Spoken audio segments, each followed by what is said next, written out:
On an airfield just outside Leeds, Tom Lusty is getting ready for a morning's flying. As part of his training as a hospital chaplain, he's hitching a ride with the air ambulance team under the guidance of pilot John Sutherland. I hope you brought your spanners with you today. Well, I'm afraid I haven't got anything. But they won't be using the usual helicopter. I was hoping that you could give me a hand just to finish it off, get the gearbox refitted before we go flying, but... Goodness. And how long will that take before you... We should be online, well, this aircraft will be back on next week. At the minute we have a spare aircraft that we're using, but the actual Yorkshire Air Ambulance will be working next week. Brilliant. Through the gate, and you'll see the spare aircraft parked. The air ambulance covers the whole of Yorkshire. It's especially useful for serious incidents which require a fast response. It's just to give you an appreciation of how the patients are treated on board the helicopter and what kind of experience they undergo before we deliver them to Jimmy's. Patients are loaded through these back doors. The stretcher is on the left-hand side. As you can see, we've got a lot of equipment stored on it when it's not being used. It's pretty claustrophobic, as you can see. For a patient who's conscious going through there, we have to warn them that they're going to go through a tunnel, but they'll end up in the cockpit next to the paramedic, because it can be a bit fraught for them lying on their back and suddenly disappearing into the back of the helicopter. For Tom, the morning's much more than a free flight. I think it's part of my overall induction as a trainee chaplain to experience different things. I've been with an ambulance crew, paramedics. I've seen an operation, a knee replacement, follow that through. It's called tracking the patient experience. So each time I've tried to see it from the patient's perspective of what they go through in theatre, or in this case, they might be quite distressed in a helicopter. Okay, that's it. Just push that one into that gap, and then tighten this lap strap until it's comfortable. Snug round your waist.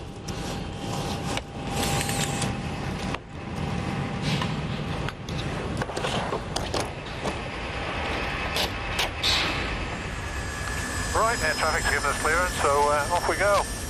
Outside Leeds, trainee chaplain Tom is taking to the skies with the Yorkshire Air Ambulance. He's finding out more about their work, but it's also the chance for a bit of sightseeing. How fast are we going to be going today? 120 knots, so about 140 miles an hour, which doesn't seem very fast when you're up in the air, but certainly is a good ground speed. And you're going in a straight line, you know, you're not worried about road junctions or traffic. So we can be anywhere in Yorkshire within 20 or 25 minutes. And you're never more than 10 minutes away from a hospital. We'll go over Leeds General Infirmary first, and then we'll swoop round past Jimmy's. Okay. Is that Meanwood, Holy Trinity Meanwood? Yeah, could be. We're coming down towards Headingley here. I can work out where we are by the churches, I think. That's probably all right. I'm impressed. Jimmy's is off to the left now. We've got a very good view of the chapel. Ah, there it is, yeah, with the clock. They should hear us, so I'm hoping the chaplains might pop out and give us a wave. Well, we'll circle round and see if anybody's there. As I say, we land in the grass area. Ambulance comes out, and they go by ambulance into A&E.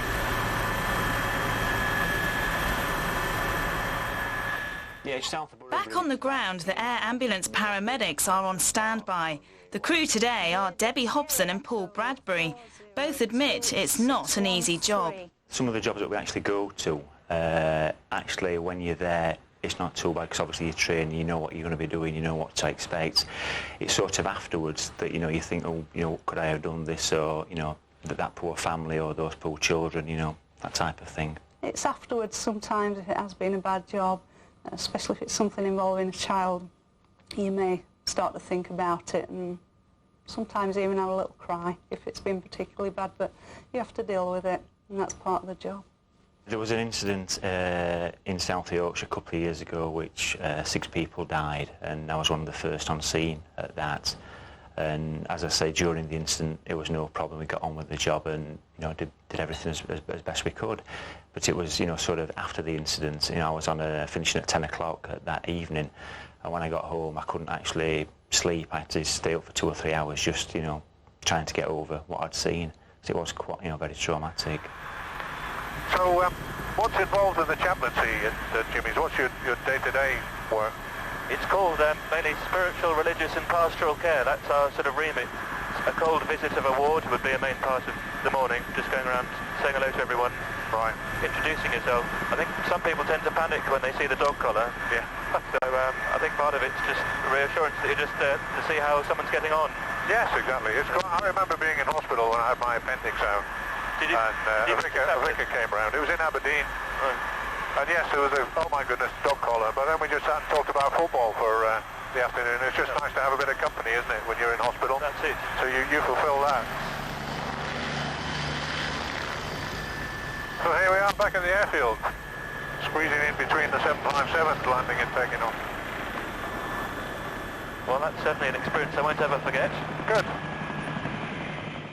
And so Tom comes down to earth.